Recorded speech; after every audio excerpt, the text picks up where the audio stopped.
महेश्वरात् कृत्स्नं व्याकरणं प्रोक्तं तस्मै पाणिनये नमः। वाक्यकारं वररुचिं भाष्यकारं पतञ्जलिं पाणिनिं सूत्रकारं च प्रणतोऽस्मि मुनित्रयं। नत्वा सरस्वतीं देवीं शुद्धां गुण्यां करोम्यहं। पाणिनीयप्रवेशाय लघुसिद्धान्तकौमुदीम्। ॐ शान्तिः शान्तिः शान्तिः। पंडित श्री वरदराजाचार्य जी के द्वारा विरचित लघु सिद्धांत कौमुदी में संज्ञा प्रकरण चल रहा है। संज्ञा प्रकरण में अत्यंत उपयोगी जो संज्ञा है ह्रस्व दीर्घ प्लुत, उसका विधान करने वाला कौन सा सूत्र है? कितने पद है इस सूत्र में? 3 पद है। पहला पद क्या है? दूसरा और तीसरा प्लुता। 3 पद है इस सूत्र में। इसके बाद सूत्र आया था उदात्त संज्ञा करने वाला, अनुदात्त संज्ञा करने वाला और स्वरित संज्ञा करने वाला। ये सूत्र आप सब समझ गए? कोई असुविधा तो नहीं हो रही आपको? कोई संदेह हो तो आप पूछ लीजिए। अब स्वर की ह्रस्व दीर्घ और प्लुत संज्ञा हो गई। उसके बाद प्रत्येक ह्रस्व की, दीर्घ की और प्लुत की उदात्त, अनुदात्त और स्वरित संज्ञा हो। 9 स्वर है तो प्रत्येक की उदात्त, अनुदात्त, स्वरित संज्ञा होगी और प्लुत है। इसमें ह्रस्व, उदात्त, अनुदात्त और स्वरित। इसी प्रकार इनको भी आप समझ लेना। दीर्घ, उदात्त, दीर्घ, अनुदात्त, दीर्घ, स्वरित, प्लुत, उदात्त, प्लुत, अनुदात्त और प्लुत, स्वरित। इस प्रकार ये 9 प्रकार का हो गया। अब यही जो 9 प्रकार का अच है उसको अभी अनुनासिक और अनुनासिकत्व भेद से 2 भेद हो रहे हैं। 9 का दुगुना कर देगा तो कितना हो जाएगा? 18 हो जाएगा। तो अनुनासिक संज्ञा किस सूत्र से होती है? आगे सूत्र आ रहा है, मुख नासिका वचनोनुनासिक।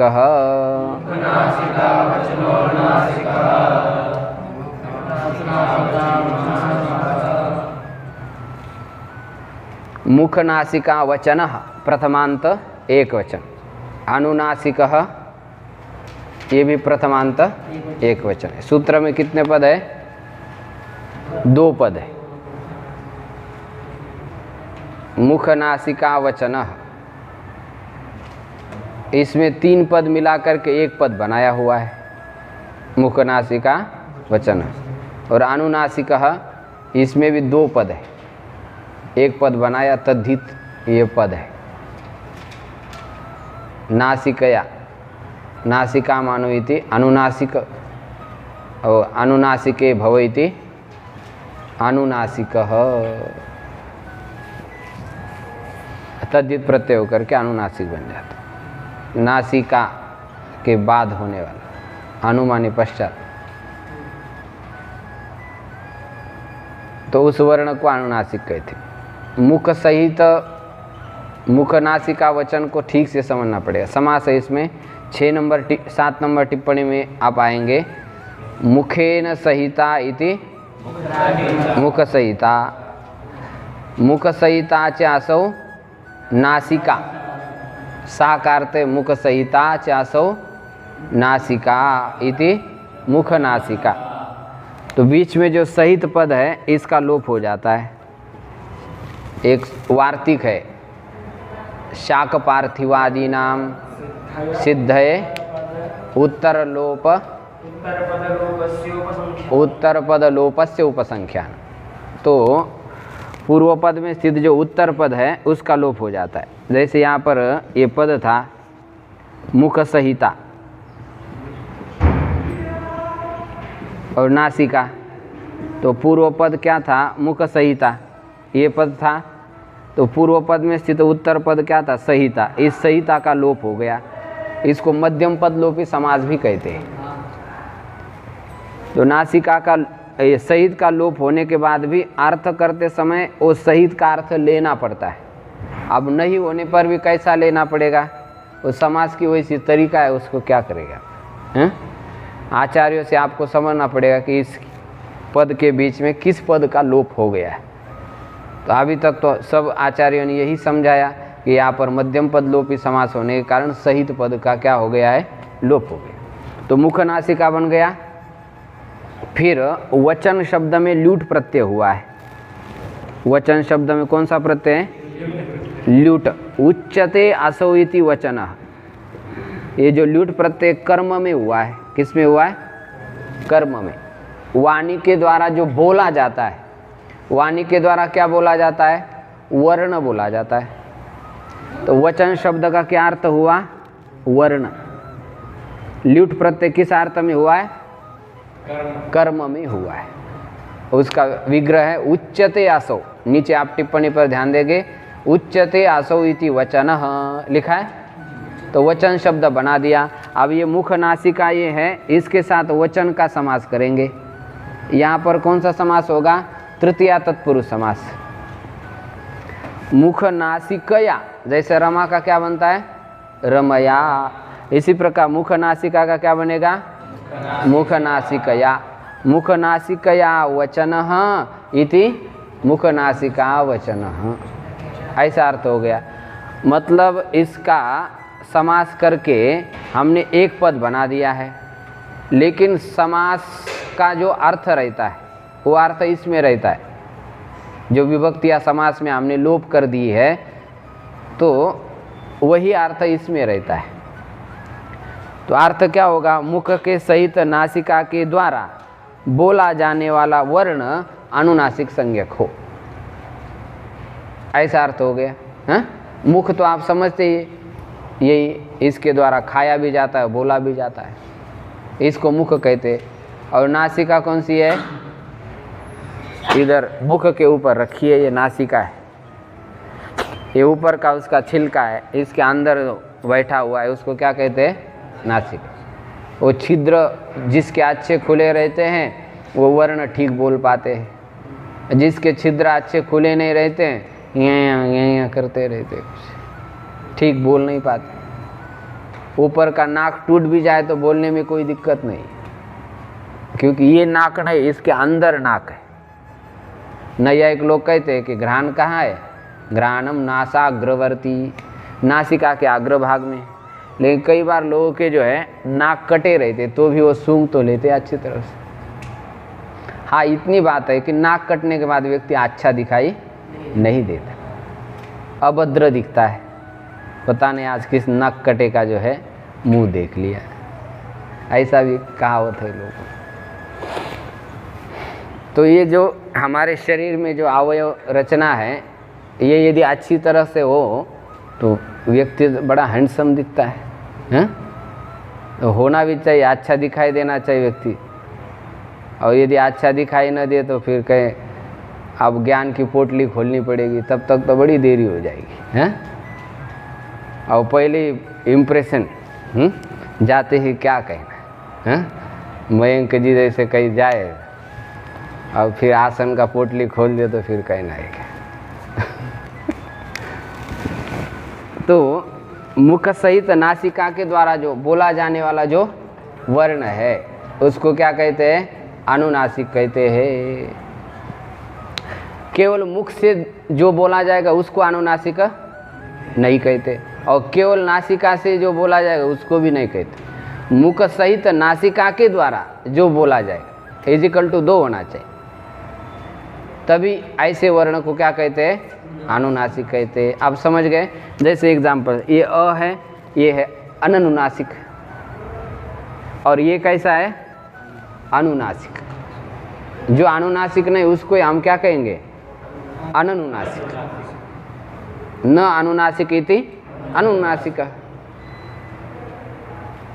उससे भिन्न, अनुनासिक से भिन्न है और ये अनुनासिक है। थोड़ा सा नाक से उसका उच्चारण हो जाता है, जैसे क ख ग बोला और अंत में क्या बोलते हैं ग। तो इसमें दोनों का भी सहायता होती है, मुख की भी होती है और नासिका की भी होती है। तो मुख सहित नासिका के द्वारा बोले जाने वाला जो वर्ण है उसको क्या कहते हैं, अनुनासिक है। तो ऐसे अनुनासिक कितने हैं, बहुत सारे ढेरों हैं। व्यंजनों में देखेंगे तो यमंगणनम ये अनुनासिक है, और स्वरों में देखेंगे तो सभी स्वर अनुनासिक होते हैं। ऊपर अर्ध चंद्राकार बिंदी लगा दीजिए, अनुनासिक हो जाता है। तो व्याकरण में कहाँ पर अनुनासिक है उसका निर्देश महर्षि पाणिनि ने किया हुआ है। तो उसके आधार पर समझ लेना, जहाँ आवश्यकता होती वहाँ वैसा ही बोला जाता है। आह, क का की कू के कई को कौ कम का। अनुस्वार और विसर्ग हमेशा स्वर के ऊपर होते हैं, इसी प्रकार ये अनुनासिक भी स्वर के ऊपर होता है, व्यंजन के ऊपर नहीं होता है। और जब स्वतंत्र रूप से व्यंजन ही अनुनासिक है तो बात ही अलग है, लेकिन जो बिंदी जब लगाते हैं तो स्वर के ऊपर ही रहती है, ये ध्यान रखेंगे। अब वृत्ति पर ध्यान दीजिए। वृत्ति में क्या लिखा है, मुख सहित नासिकयो उच्चार्यमानो वर्णो अनुनासिक संज्ञः स्यात्। मुख सहित नासिका के द्वारा बोला जाने वाला वर्ण अनुनासिक संज्ञक होता है। आया समझ में? तो अनुनासिक कर दीजिए।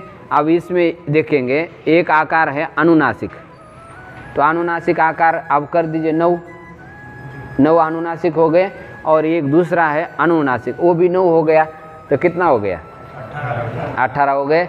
यदि आपको और स्पष्ट नहीं हो रहा है तो कोष्टक में आ जाइए। कोष्टक में लिखा है, देखो यद्यपि आप 18 भेद बताए हैं लेकिन आप निर्णय करेंगे, लेकिन पहले आकार को समझिए। जैसे रस्व आकार है, रस्व के भेद, दीर्घ के भेद और प्लुत के भेद कोष्टक में लिखा है। रस्व के नीचे लिखा है उदात्तानुनासिकः उदात्तानुनासिकः, अनुदात्तानुनासिकः अनुदात्तानुनासिकः, स्वरितानुनासिकः स्वरितानुनासिक। अब एग्जाम के लिए आकार जोड़ते जाइए सबके साथ। दीर्घ आकार उदात्तानुनासिकः, दीर्घ आकार उदात्तानुनासिकः, दीर्घ आकार अनुदात्तानुनासिकः, दीर्घ आकार अनुदात्तानुनासिकः, दीर्घ आकार स्वरितानुनासिकः, दीर्घ आकार स्वरितानुनासिक। इसी प्रकार प्लुत, क्योंकि आकार के तीनों भेद होते हैं, रस्व दीर्घ प्लुत, तो प्लुत आकार भी इसी प्रकार 6 भेद वाला हो जाएगा।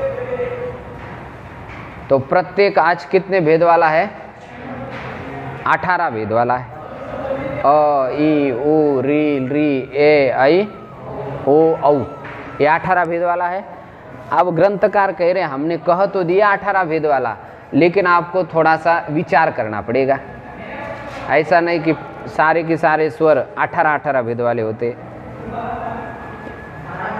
कुछ किसी स्वर के कम भेद हो जाते, 12 भेद हो जाते। तो किसके 12 और किसके 18 होते, इसका उत्तर अब पंडित श्री वरदराजाचार्य जी लिख रहे हैं। तदित्थम, वह इस प्रकार, तदित्थम का अर्थ 1 नंबर टिप्पणी में दिया, पूर्वोक्त ही उकालोज इत्यादि पंचभी सूत्र यत् कार्यम उक्तम तदित्थम अनेन प्रकारेण। जो 5 सूत्र के द्वारा बताया गया है वह इस प्रकार है। देखो 5 सूत्र के द्वारा क्या क्या बताया गया है। एक तो है कालकृत भेद बताया। क्या भेद बताया, कालकृत भेद। दूसरा है स्थान भागकृत भेद, स्थान भागकृत भेद। और तीसरा है नासिकाकृत भेद। और चौथा आगे आने वाला है स्थानकृत भेद। ये 4 भेद अब स्वरों के हो रहे, इसको हम समझा देंगे आपको। पहले आप ये जो स्वर, किस स्वर के 18 और किस स्वर के 12 है भेद है, इसको आप समझिए। लिखा आगे, अ ई उ री एषां वर्णानां प्रत्येकम 18 भेदाः। मतलब 4 वर्ण के ही 18 भेद है। किसके किसके, अ ई ओ और री, इसके 18 भेद है, प्रत्येक के 18 भेद है। ली वर्ण से 12, ली वर्ण के 12 भेद है। तो 6 कहाँ गए? क्योंकि उसका दीर्घ होता ही नहीं। 6 भेद क्यों नहीं उसके? क्योंकि उसका दीर्घ भेद नहीं होता है। तो दीर्घ न होने के कारण दीर्घ के जो 6 भेद है उसके कट गए। रस और प्लुत 6 रह गए, इसलिए 12 भेद है। ये चामपी 12, एच प्रत्याहार में कितने वर्ण आते हैं? 4 वर्ण, ए ओ आई औ। तो उनके भी 12 भेद है। क्यों? क्योंकि उनका रस्व नहीं होता है। एकार ऐकार ये जो है संयुक्त स्वर है, तो इसलिए वो दीर्घ ही रहते, या तो प्लुत रहते, रस्व नहीं रहते। तो इन रस्व के 6 भेद कट गए, इसलिए री के 12 भेद है और एच के कितने भेद है? 12 भेद है। एच का दीर्घ नहीं होता है, रस्व नहीं होता है, और री का दीर्घ नहीं होता है। और बाकी जो 4 स्वर है उनका रस्व होता है, दीर्घ होता है और प्लुत भी होता है, इसलिए उनके 18 भेद हो गए। आया समझ में? तो यही भेद जो है नीचे कोष्टक में दिया हुआ है, जो भेद विवरण कोष्टक है उसमें स्पष्ट किया है। आप पढ़ लीजिए, यदि समझ में आए तो ठीक हो, नहीं समझ आए तो पूछ लीजिए। हाँ, अब ये जो 4 भेद है इसको आप समझ लीजिए। जैसे एक ऐसा ये कालकृत भेद है अ आ, ये जो अ आ में कोई भेद नहीं, केवल कालकृत भेद है। पहला आ एक मात्रा है, दूसरा द्विमात्रा है। एक कालकृत भेद हो गया ना, मात्रिक भेद है इसका। और दूसरा आप देखेंगे अ और अ। अब इसमें कौन सा भेद हो गया? स्थान भागकृत भेद। ये जो अ है ये है मात्रिक भेद, इसमें नहीं है, क्योंकि ये भी रस्व है, ये भी रस्व, एक एक मात्रिक है। लेकिन स्थान भागकृत भेद है, ये है उदात्त और ये है अनुदात्त। आया समझ में? अच्छा, अब दूसरा देखेंगे, ये है अ और ये है अ। अब इसमें क्या है? कालकृत कोई भेद नहीं, किंतु नासिकाकृत भेद है। एक उदात्त है और ये उदात्त अनुनासिक है। आया समझ में? और दूसरा अ और इधर है ई। अब अ में यहाँ पर कालकृत भेद नहीं है। कौन सा भेद नहीं? कालकृत। स्थान भागकृत भेद है, नासिकाकृत भेद भी नहीं इसमें, किंतु स्थानकृत भेद है इसमें। इसका स्थान क्या है? कंठ, और ई का स्थान क्या है? तालु, इचुएषाणाम तालु। इस प्रकार ये 4 प्रकार के जो है भेद होते हैं। ये सब आप अब धीरे धीरे समझ जाएंगे। इतना आप स्पष्ट ध्यान रखेंगे तो संधि पढ़ने में आपको कोई दिक्कत नहीं होगी। अब जो ये जो 9 स्वर है ना, इस 9 स्वर के कितने भेद होते हैं? देखो, हाँ, कितने भेद होते हैं? 104 जो स्वर है उसके 18 भेद हुए। 72। और वो जो द्वादश है उसके टोटल 60। हाँ, 132। ठीक है, गणितज्ञ बैठे या? हाँ, 132 भेद हो रहे पूरे। 9 स्वर के कितने भेद हो रहे? 132। जिसको समझ में आ रहा है वो, जिसको समझ नहीं आ रहा है उसको आप समझा दीजिए, तो ये भी आपकी सेवा होगी एक। क्योंकि जिसको समझ नहीं आ रहा है उसको लगता है पता नहीं क्या चल रहा है। चल तो सही चल रहा है, लेकिन बुद्धि का प्रवेश हो तब समझ में आएगा। अब इसके बाद व्याकरण के लिए अत्यंत उपकारक संज्ञा है सवर्ण संज्ञा। कौन सी संज्ञा? सवर्ण संज्ञा। उस सवर्ण संज्ञा का विधान करने के लिए सूत्र आ रहा है। सवर्ण संज्ञा का भी उपयोग आगे बहुत होने वाला है, तो उसका सूत्र भी जो है समझने जैसा ही है। देखेंगे, तुल्यास्य प्रयत्नम सवर्णम। सवर्ण संज्ञा है, तुल्यास्य प्रयत्नम सवर्णम। तो सवर्ण एक संज्ञा है। अब किसकी संज्ञा है? वो केवल इतने शब्द से आपको सुना, तुल्यास्य, तुल्यास्य प्रयत्नम। एक पद है, लेकिन इस एक पद में जो है 3 पद है। एक पहला पद तुल्य है, दूसरा है आस्य और तीसरा है प्रयत्न। तो इसमें समास है। पहला आस्य और प्रयत्न में समास। पहले आस्य किसको कहते हैं समझो। आस्य माने होता है मुख। आस्य माने क्या होता है? मुख। आस्यंती उच्चारयंती वर्णा अनेन इति आस्य। जिसके द्वारा वर्ण उच्चारण किया जाता है उसको क्या कहते हैं? मुख। तो आस्य पद से सारे के सारे मुखगत जो स्थान है वो सब आ गए। आस्य पद से मुखगत जो स्थान है वो सब आ गए। और प्रयत्न का मतलब क्या? प्रकृष्टो यत्न प्रयत्न। प्रयत्न दो प्रकार का होता है, आंतरिक प्रयत्न और बाह्य प्रयत्न। प्र लगा देने से यहाँ पर आपको कौन सा प्रयत्न लेना है? आंतरिक प्रयत्न। आंतरिक जो यत्न है वो ही लेना है आप। तो आस्य का अर्थ हो गया मुख में होने वाले स्थान, और प्रयत्न का क्या अर्थ हो गया? आंतरिक प्रयत्न। और तुल्य का अर्थ क्या हो गया? समान। तो मुख में होने वाले स्थान और आंतरिक प्रयत्न समान जिन दो वर्ण के परस्पर में हो उन वर्ण की क्या संज्ञा है? सवर्ण संज्ञा है। आया समझने? ये आपको शाब्दिक अर्थ समझे। आप समास में जाइए। आस्यम च प्रयत्नं च इति आस्य प्रयत्नऊ, ये हो गया इतर तो द्वंद्व समास। इसका विशेषण है तुल्य, तो इसको द्विवचन में बना देंगे। तुल्यऊ आस्य प्रयत्नऊ यस्य समुदायस्य तत्समुदाय तुल्यास्य प्रयत्नम। पहला इतरेतर द्वंद्व हो गया, फिर अंत में बहुरी समास हो गया और पद मिला दिया। आस्यंच प्रयत्नम च इति आस्य प्रयत्नौ। आस्य प्रयत्न तुल्यौ आस्य प्रयत्नौ यस्य तत् तुल्यास्य प्रयत्न। ये समास नीचे लिखा है, आप देखेंगे 2 नंबर टिप्पणी। प्रकृष्टो यत्नः प्रयत्नः आस्य भवम इति आस्यम। आस्य में जो होता है उसको क्या कहते हैं? आस्यम। प्रकृष्टो यत्नः प्रयत्नः आस्यम च प्रयत्नश्च इति आस्य प्रयत्नौ। तुल्यौ आस्य प्रयत्नौ यस्य तत् तुल्यास्य प्रयत्न। लिखा है, बिल्कुल साफ लिखा है, बस आपको समझ करके दिमाग में बिठा देना। इस तुल्यास्य प्रयत्न में कौन सा समास है? इतरेतर द्वंद्व गर्भ बहुरी समास। बहुरी के पेट में कौन सा समास है? इतरेतर द्वंद्व है। इतरेतर पेट में लेकर के बहुरी समास अंत में आ रहा है। आया समझ में? इतरेतर द्वंद्व गर्भ बहुरी समास है। तो समास समझना इस समय बहुत आवश्यक है। समास कितने प्रकार के बताए? 5 प्रकार के। केवल समास, अव्ययी भाव समास, तत्पुरुष समास और द्वंद्व समास। जैसे अव्ययी भाव समास, केवल समास का उदाहरण क्या है? भूतपूर्वः। अव्ययी भाव समास का उदाहरण क्या है? उपकृष्णम। तत्पुरुष का उदाहरण क्या है? राज्य पुरुषः।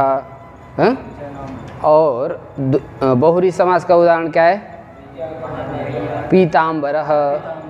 द्वंद्व समास का उदाहरण क्या है? रामश्च लक्ष्मणश्च इति राम लक्ष्मणौ, या रामस्य कृष्णश्च इति रामकृष्णौ। ये इतरेतर द्वंद्व का उदाहरण। तो ये उदाहरण और समास आप कल लिख के ले आए हैं।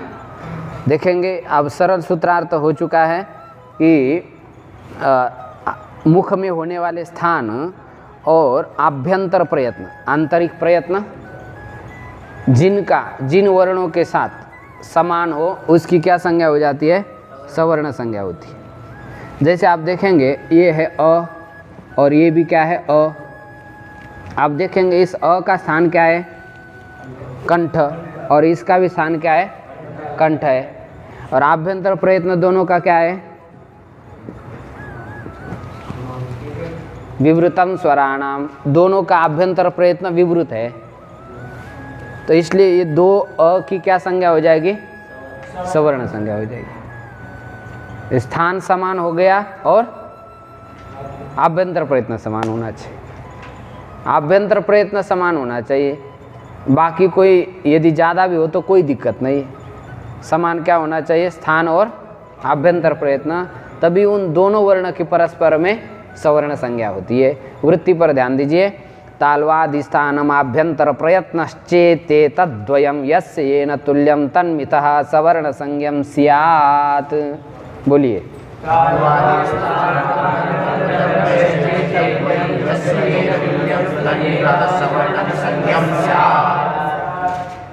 ताल्वादिस्थानम, ये किसका अर्थ है? हास्यम का। देखो ये सूत्र बहुत अद्भुत है। इतने छोटे से सूत्र में पाणिनि महर्षि ने पूरी शिक्षा लिख दी है। हास्य इस पद में क्या आ गए? जितने वर्ण के स्थान भेद है वो सारे आ गए। और प्रयत्नम शब्द से क्या आ गया? सब आंतरिक भेद, बाह्य भेद सब आ गए।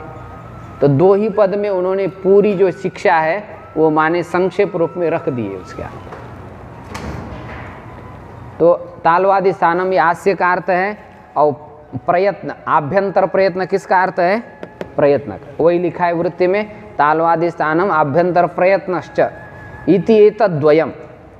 यह दोनों जिसका जिस वर्ण के साथ तुल्य हो, तन्मितः सवर्ण संज्ञम स्यात्, वह परस्पर में सवर्ण संज्ञक हो। जिसका जिस वर्ण के साथ तुल्य हो, क्या क्या? तालवादी स्थान और आभ्यंतर प्रयत्न, तो वे दोनों वर्ण मिथ माने परस्पर में सवर्ण संज्ञक हो। जैसे उदाहरण आपने देखा अ, तो ये अ का स्थान समान है और आभ्यंतर प्रयत्न भी समान है, इसलिए इनकी सवर्ण संज्ञा हो जाएगी। और उदाहरण यदि आप देखेंगे तो बहुत सारे ढेरों उदाहरण देखेंगे। जैसे ई को ले लीजिए, ये ई है, ई का स्थान क्या है? कंठ, इसका कंठ आभ्यंतर प्रयत्न विवृत है, सवर्ण संज्ञा होगी। तालु है, दोनों का स्थान क्या है? तालु है, सवर्ण संज्ञा हो जाएगी। या संज्ञा सासा फलवती आकस्य वर्ण दीर्घ, हमें इसका लाभ मिलेगा आपको। तो इस सवर्ण पहचानना बहुत आवश्यक है, कौन किसका सवर्णी है। जैसे इधर अ लिखा और इधर ई लिखा, अब इनकी सवर्ण संज्ञा होगी क्या? क्यों नहीं होगी? कोई बताइए।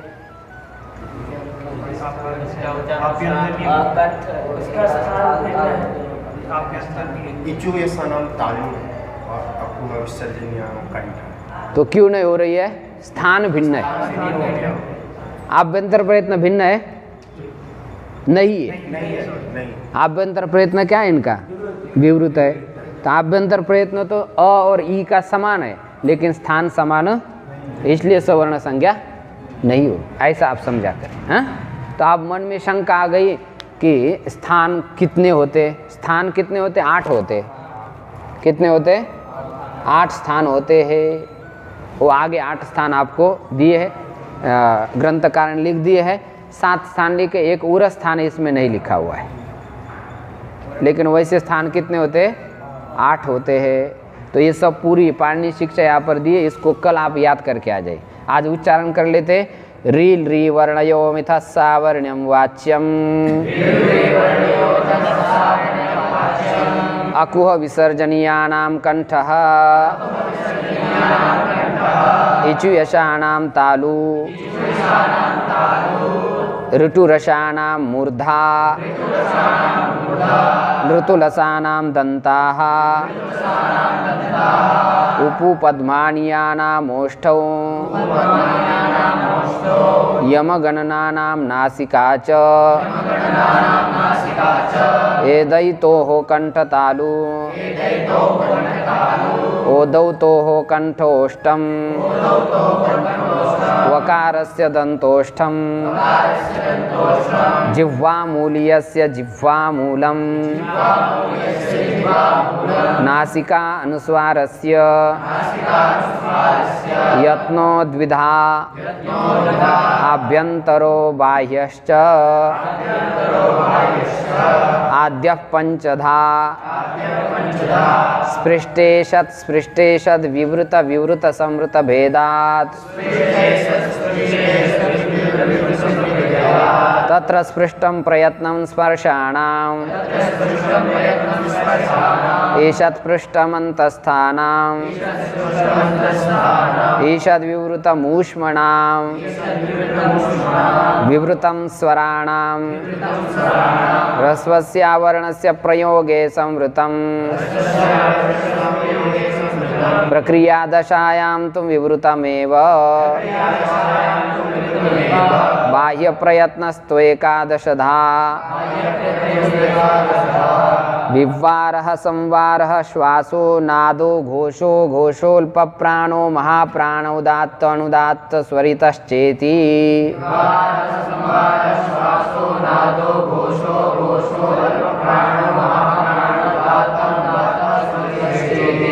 खरो विवाराः श्वासा अघोषाश्च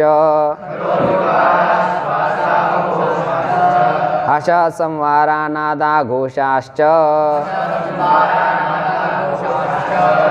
वर्गानां प्रथम तृतीय पंचम यनश्चाल्पप्राणाः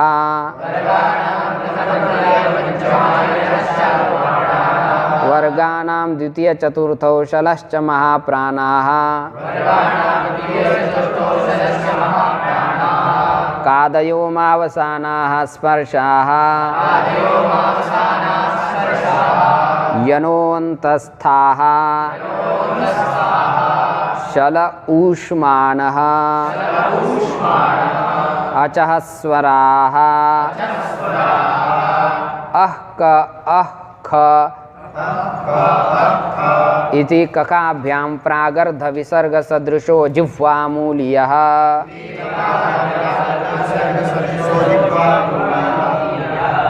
अह्प अह्फ इति पफाभ्यां प्रागर्ध विसर्ग सदृश उपध्मानीयः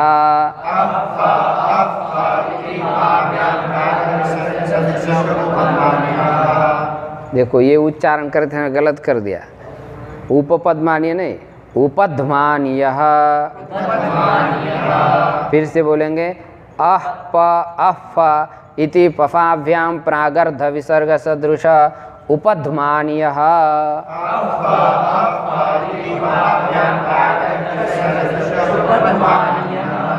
अम अहा इत्यचः परावनस्वार विसर्गौ।